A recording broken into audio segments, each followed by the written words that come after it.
Welcome back to the channel. My name is Brad, and today, hey, I am on a remote location, moving across the United States, and then enjoying my retirement and everything that's going on with me. I'll be answering questions at the end of the video. I'm going to walk us through some of my thought processes of why this ETF and not that ETF, and try to explain this so maybe you can figure out what I'm thinking as I go through some of the actual data out there on the ETFs. And none of these are bad ETFs or any kind of other ETFs. All I'm pointing out is what I look for as a retiree in retirement because I'm using my distributions to live on. So if I can't withdraw money out of my ETFs or my accounts, then it doesn't make sense to me. But we'll get into this and we'll take a look at it and just give you my thoughts. And none of this is financial advice or any other advice. So let's go ahead and just get right into this and we'll see how this works out for us.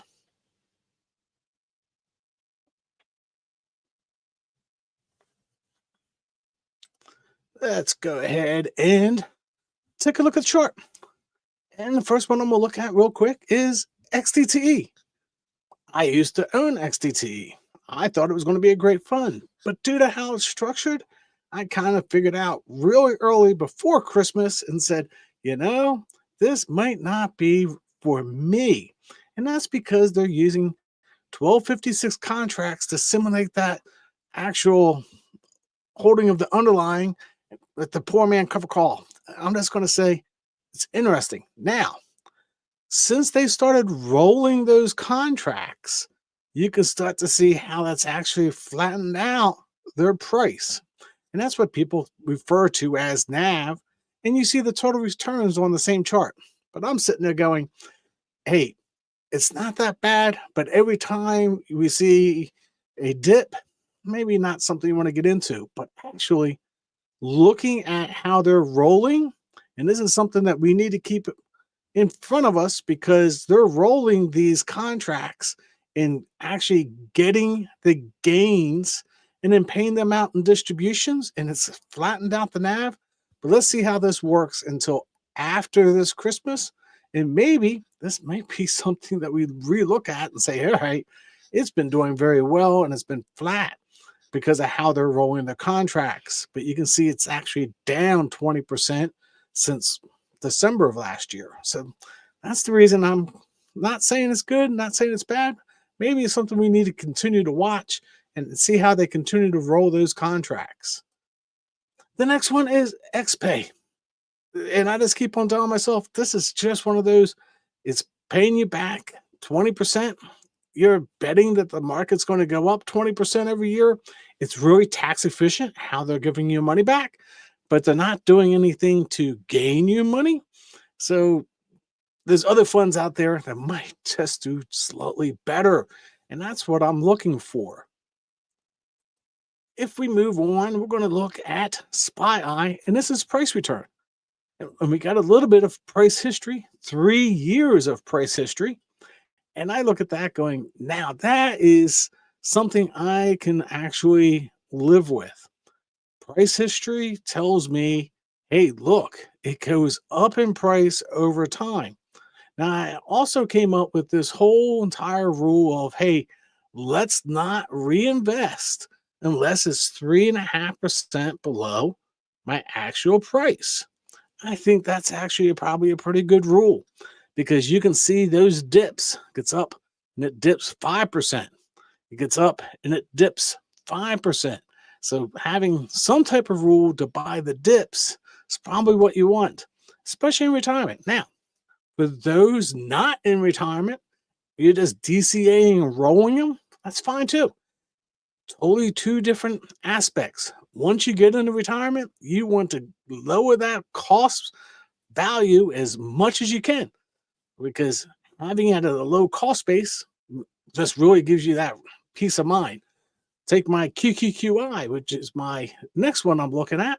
My QQQI for me, and this is just mine, is 7.5% below the current price. I think it's actually 5 since the big dip for the last week. But okay, I'm still 5% above my cost basis. So I can take all 14% if I want. I usually try to take that extra 6% because I'm living on 8 and have that 6% to try to buy the dip someplace or put it into other funds. And that's why I look at this going, I see price appreciation, and that is what I'm looking for in retirement. Now we're going to look at Alti. I normally don't talk about Alti, and I think that everybody realizes I'm not an Alti fan. The price is going in the wrong direction, at least for me. Now, total returns, I think we can do something better than this for total returns. And somebody will go, oh, well, they changed it 6 months ago. Well, we can quickly put the 6 month chart on there and go, well, all right, I'm just going to say no. Just say no. I don't think that's right for me. Maybe it's right for you. But as soon as you start taking withdrawals and that price is going down, you don't have all the funds to roll back into it to give you that total return. Not something that I'm looking for in my retirement. Now, I also had SPYT at one time. I think it's an okay fund. I think they're just trying to get too much out of SPY. They're doing their call spreads daily, getting you that 0.1. I just look at this going, still not quite what I want for a fund.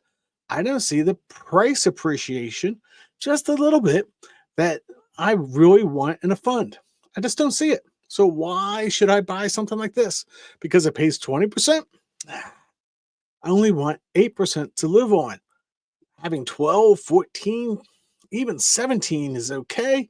But hey, why 20? Why not something a little bit less and get some price appreciation so I don't have to worry about my cash going down in value? Then I move on to something like KQQQ and I look at price return and total return.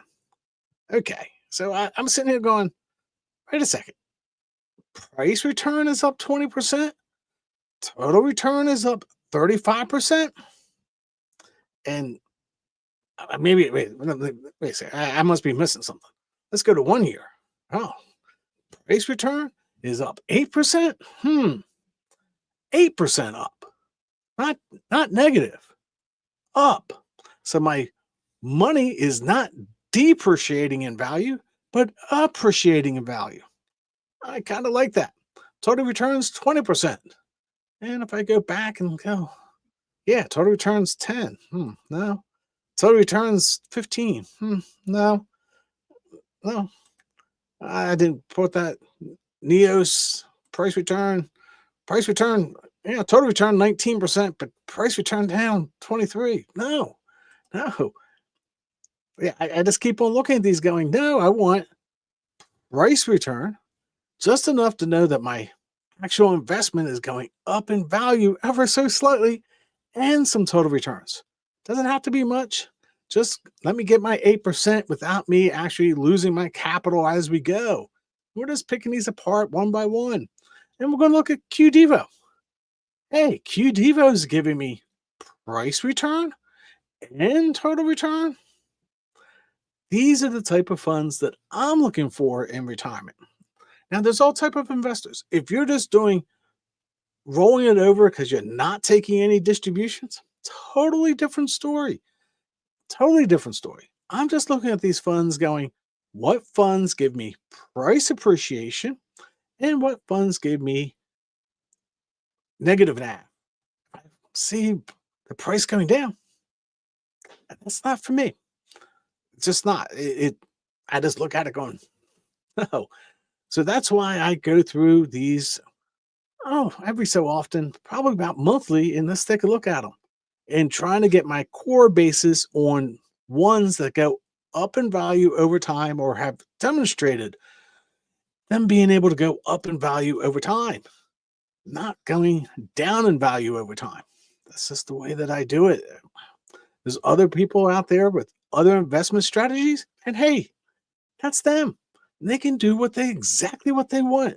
They can go out and reinvest everything back in, but they're not taking off for retirement. And that's just mine. I got to take off a certain portion so I have some money to live on when I take withdrawals. I've been lucky here recently and not having to take a withdrawal recently, but one day in the near future, I'm going to have to take a withdrawal, and I need that cash and not totally reinvesting it back into everything. But I'm going to go ahead and stop there, and we're going to start answering some comments over there on my right-hand side and see what the comments say today. And we'll address as many as we can, and we're going to call today because Brad actually has some other stuff that he needs to get done today because he is moving across the United States and he doesn't have everything together. And we're going to go ahead and start answering these. Larry is a member of my Circle community. We have a community on Circle. We talk about income investing, different investments, where we think things are. I don't know every single fund. People suggest funds. It's actually pretty interesting over on Circle. A lot of my thumbnails recently have been done by Sweet Dividends. So thank you very much, sir, for showing up and enjoying the show today. Hope you're well. And don't forget to do some more pictures so I can include them in my thumbnails. But that's a different story because I'm thinking about changing things around, but we'll see how things goes. Yeah, my travels so far have been almost uneventful. There has been one little event, but hey, we got through it and we just moved on. How are we doing today? Let's go. Broadcasting mobile. Yes. From the Income Architect Command Post. Actually, we're at a very nice resort. And actually, all the places that we're stopping at are resorts. We don't stop and camp. Right? Let's face it. We're going to resorts. It's a nice place. Jonathan, looking at these funds closely, spot you're finding in the bear market. Yeah, but basically you're analyzing these in the bull market. When it turns bear, won't you be so optimistic? Oh, okay. Did we or did we not see a 20% pullback in April? I don't get the comment, Jonathan. Did the market not pull back 20%? Maybe a little bit more than that? I don't get it. The last pullback was 20% in 2000 to 2022, thereabouts, pulled back 20%. Yes, I am that optimistic because let's break this down. If I'm taking 8% and it's paying me 12%, 14%, it gives me 6% to reinvest back in at a lower cost basis. Remember, I want to buy back in retirement at a lower cost basis, not drip back in as the price continues to go up. That has been a discipline problem for me that I need to continue to go ahead and remind myself 3.5% below my cost basis and add shares below my cost basis and always bring my cost basis down. So when we do get a bear market, and anybody that thinks we're going to get a bear market, they might be right. We might go into a bear market. It might be a good buying opportunity to get it 3.5%, 5% below cost basis. There you go. And then when the market turns around, because it always turns around, normal length is 11 months, then it goes up. And if you average yourself down, you'll be just fine because now you can roll through. And that's this whole sequence of return risk that's out there. And having that sequence of return risk. And anybody says, hey, this has been a bull market, must not have seen the April whole fiasco. That must not have crossed their mind. But we'll see. We'll see. Everyone has tipped hard in April. Wait until a real bear market. I didn't know what a real bear market is. 20%. Because that's a definition of a bear market. All right. Come on. let's face it. Or you're talking about 2008. Because if you're talking about 2008, you might not know this thing called quantitative tightening and quantitative easing that they started after 2008. Have we seen huge market swings after 2008? And when I say huge market swings, 60%, because now they can inject money in overnight back into the marketplace and they can print money.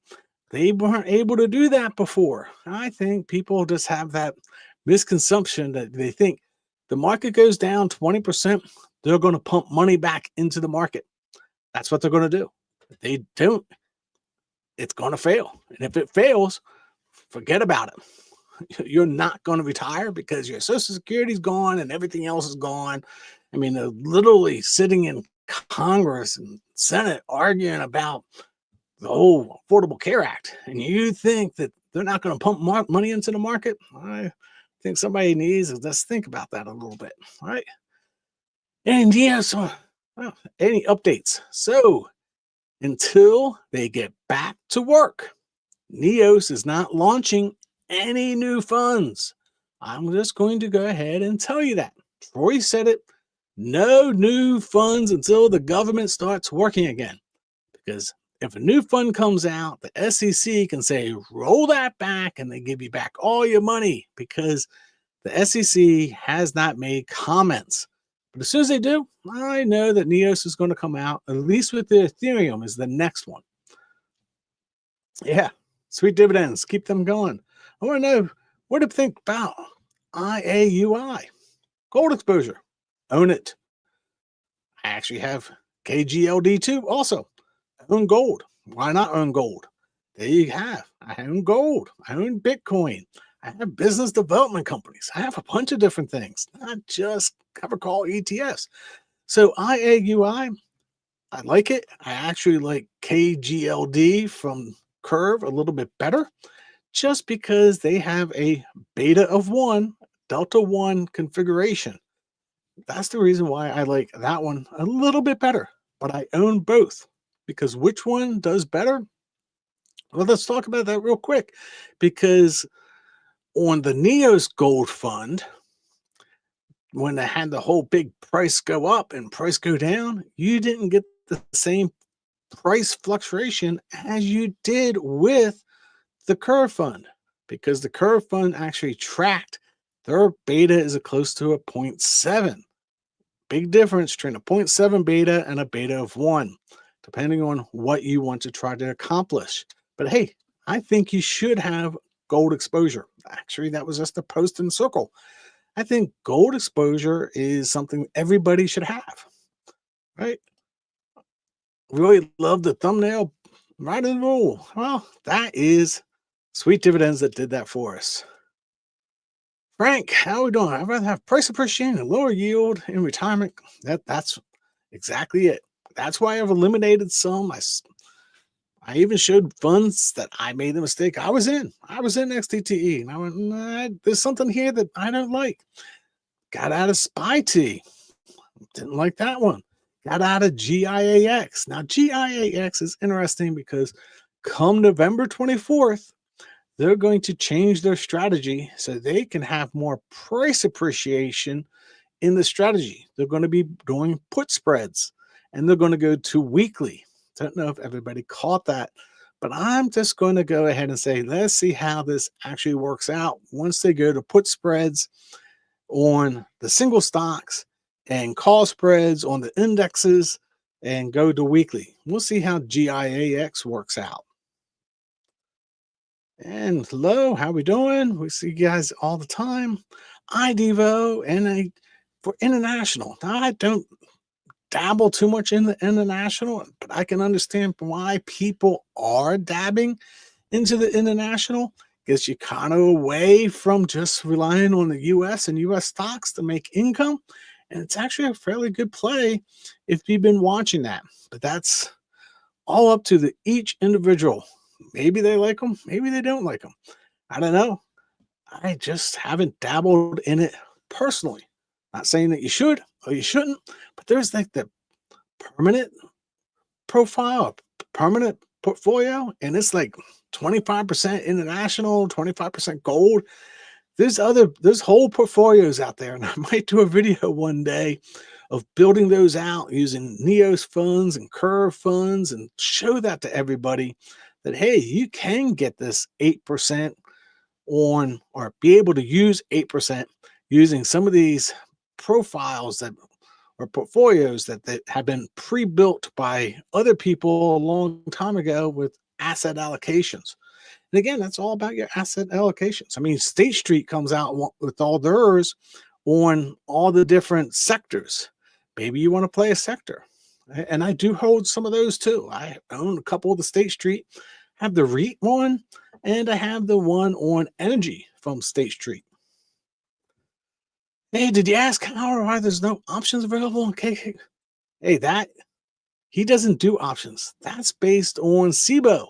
So he doesn't go around doing the options. That's on SPYI, and SPYI being able to do it. And he's listed it on SPYI. So we'll ask Howard the next time he's on about that. And he's going to be doing a live stream the next time when he's on. Hey, thank you for the message. Why are your thoughts on okay, stretch instead of S-Gov? Well, okay. I think, and I've done this video of STRC. I got it at 93.12. I think my cost basis is. There's going to be a new one coming out. I think it's a good buy below 95, but it's not going to be a consistent. So far, it hasn't shown that consistency yet, ranging from 99 to 101. Maybe one day it gets there. Having a low cost basis gives you that little bit of insurance just in case things go awry. But that is where my thoughts on that. My video on that was before it launched and people got in. I got it at 92. That's a good buy. Under 95 is a good buy. I'm just going to not sit here and say, hey, this thing's the safest thing under the world. It could be. I could be 100% wrong. But having a lower cost basis makes me sleep easier at night. Oh, same thing, but STRC. I already covered that, and I do believe $95 is a good cost. If you get it below 95, I didn't think you're going to have any issues with it, personally. But until you see a lower cost basis, little wishy-washy. Like to see a little more maturity on it, but mine being at 92.13, I feel pretty safe at that purchase price that, hey, I'll be able to collect my distributions and not have to worry about it. But we'll see how that plays out. I actually really want that to work well. We just haven't seen it play out exactly the way that they've laid it out. But hey, maybe it does. Maybe it's going to be the cat's meow for the retirees, but it hasn't played out that way yet. And until we see more data, let's not bet the farm on it because you just don't want to lose it. 2008 was scary. It was. 2000 was scary. Let's go back 2000, 2008. That was all scary, right? How long do you think BTC will cover to 110 or ever? And that's a good comment. I've changed my bar for Bitcoin. I actually don't want to say this publicly because somebody's going to beat me up and make comments down below. I think we might be going into crypto winter. All the tops in the past have been in the fourth quarter. We are in the fourth quarter, almost halfway through the fourth quarter. I'm not buying any more BTCI or BIDI until price gets below 95K. I'll take my 8% and I'll drip back in once it gets below 95K. Now, do I think it'll get above 110K? Sure. Is it this week, next month, next year, the next halving? It could all play out. But average your way down. I do know this. Bitcoin has never been below the price that the new president got elected. So when President Trump got elected, go look at November 4th price. That has always been the floor. Actually, I saw a video the other day with a quant on this, and he's saying that, hey, it is fourth quarter. Maybe things are different. Maybe things are not different. Maybe we should have had more rate cuts earlier this year. Maybe the rate cuts are coming later this year. Maybe we didn't have enough quantitative easing coming in. That seems to be coming later than it was last cycle. So all these have everything to play with it. So personally, I'm taking all my distributions to cash, saving them up, and then if Bitcoin gets below 95K, take my 8% annualized, right? Take my little bit that I'm living on, and I'll reinvest if it gets below 95K. I already have my full allocation. Now, if you're younger, different story. It's always different story. My story is I'm in retirement. Been retired now for over a year. So let's keep that in mind. Oh, the Dow is up. Right before this live stream, I was on Seeking Alpha, and there was a big warning that the Senate and the Congress were going to come into agreement to get the government back up and working. If the government gets back up and working next week, I'm going to go ahead and say you're going to see the markets pump. That's going to be the next catalyst up, is the government coming back to work, because everybody that wasn't getting paid and probably wasn't paying their bills will now have money to pay their bills, which is just going to pump the market. Also, there's another one out there. Is I don't know if you caught this or not, but President Trump talked about a 50-year mortgage. Okay. That one is going to be interesting, because I remember growing up and I remember getting my first house. My first house wasn't even over $100,000, because this was like way back in the 90s. Today, that same house would be $300,000. So you sit back and go, all right, does this make sense for the 50-year mortgage? My daughter's 25. Maybe that does make sense for her, because I remember getting in the 30-year and then rolling myself into a 15-year, just because my income goes up over time as I get older with more experience. So maybe some of these younger folks can do something like that. I just think 50-year mortgage is a little long, but hey, if you want to get into real estate and owning your own place, that is something for you. What about silver? Silver's another good one. There's silver funds out there. And KSLV from Curve actually has a silver fund. Silver is a critical, what do they call that? They called it a critical mineral, right? So the government is going to be able to buy silver whenever they want, and they don't need Congress and anybody else. It's a critical mineral now. That is now actually official, that it's a critical mineral, and that makes a difference. Also, China has restriction on export of silver now, because they have it as a critical mineral. So you want to export silver out of the country of China, which is a major manufacturer or producer of silver. And guess what? You need government approval to get it out. And it's all coming to pass. You're going to see stuff like that. There's the whole debasement trade. Just see how that actually is going to play out. I made a post about this. Any thoughts? Fund managers would. Okay, I'm going to go. I made a post about this, but do you have any thoughts on whether fund managers should be investing in funds they manage? SPYI appears to invest significantly into SPYI. Yes, and Troy from Neos invests in his funds, and I know the Jeppy and the JEPQ guy invest in his funds. So should they invest in their funds? That shows a little bit of, I believe in my strategy. That is totally up to them and their financial well-being. Should they invest in it? I'll just shrug my shoulders. It depends on their goals and what they want to achieve. Cy being younger, he's not really looking for income, or is he looking for income? I don't know. Maybe when I come back on the channel, I'm going to ask him that. Is he actually using some of that income from T-SPY and TDAC? Invest. Bro, Ives Classic. Yeah. Gold, silver, silver, and gold. Yeah. Yeah, John. All right. There you have it. We'll see how gold and silver are doing.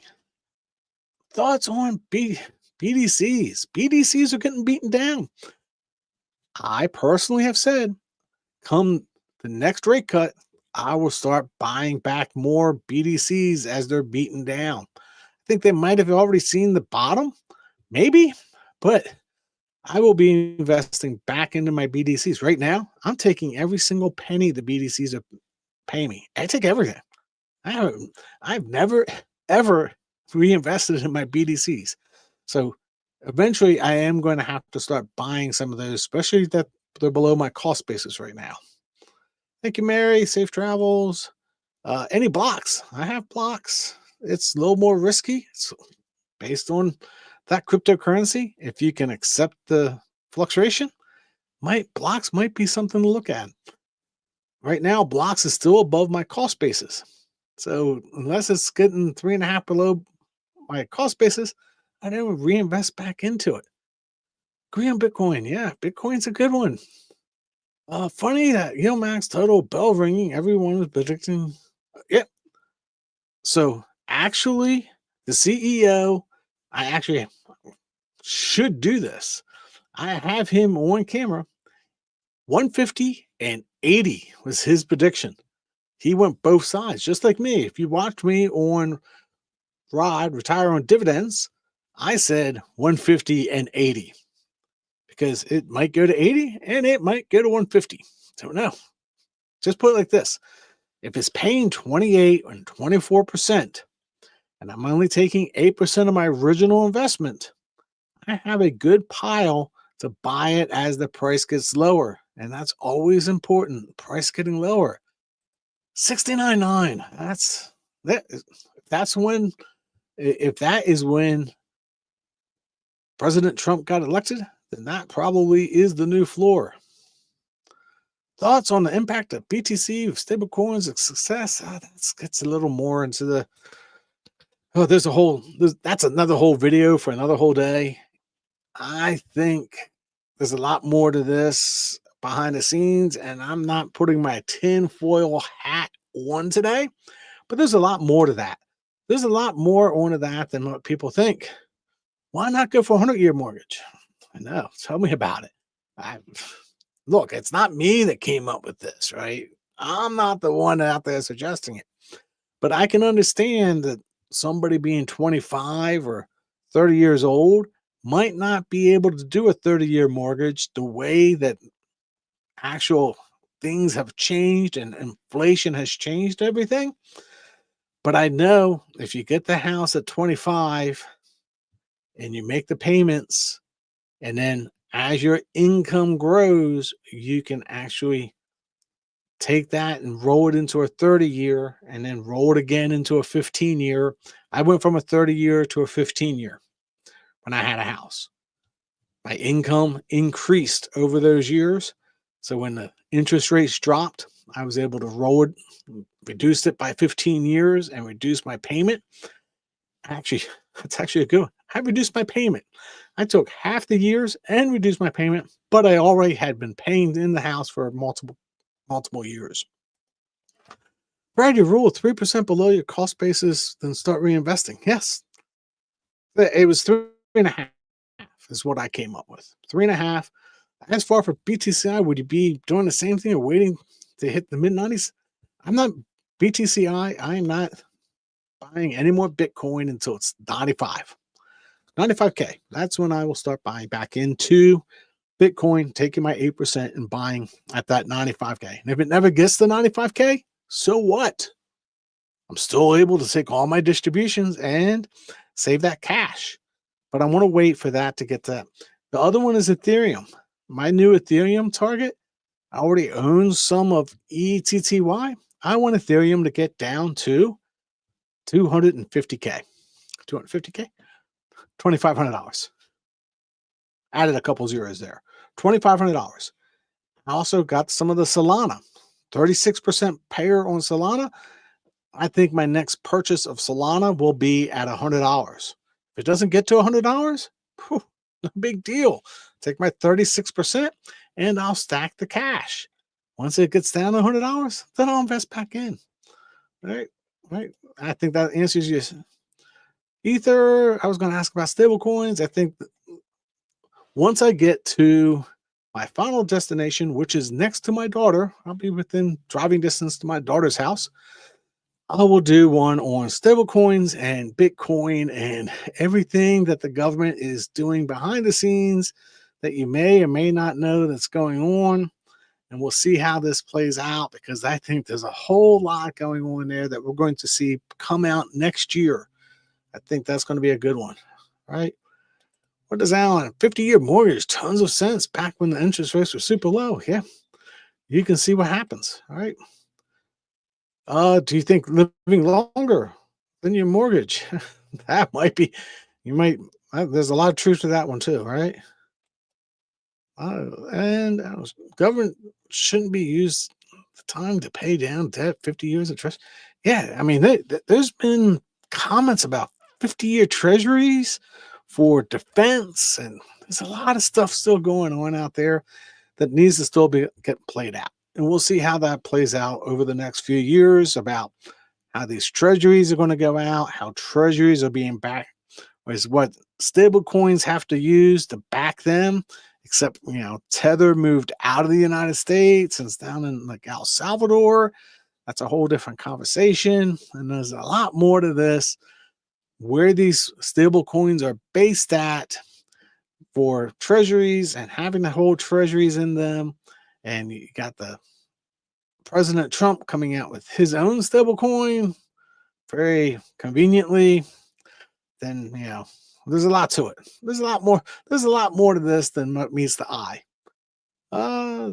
You can also double up on your principal instead of changing your mortgage rate. That's right. You can always pay more on your mortgage. Just remember that. Should you consider the fund manager is investing in the fund that they manage as a data point when considering whether to invest in a fund? It's interesting. I know that SPYI does. I know the guys from NEOS do. I think it's a sign that the fund managers are investing in their own funds because they have skin in the game, per se. I just don't hold it against them, because some fund managers have tons of funds. Let's face it, tons of funds. And do you hold them all? That's a little more difficulty.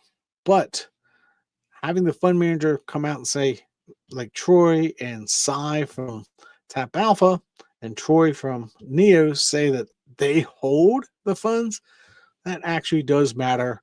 At least for me, it does. So anyway, everybody have a great Sunday. And I'm going to just leave you with God bless. And I will catch you soon as I land at my next destination and have time to get back on to do a live stream. Take care, everyone.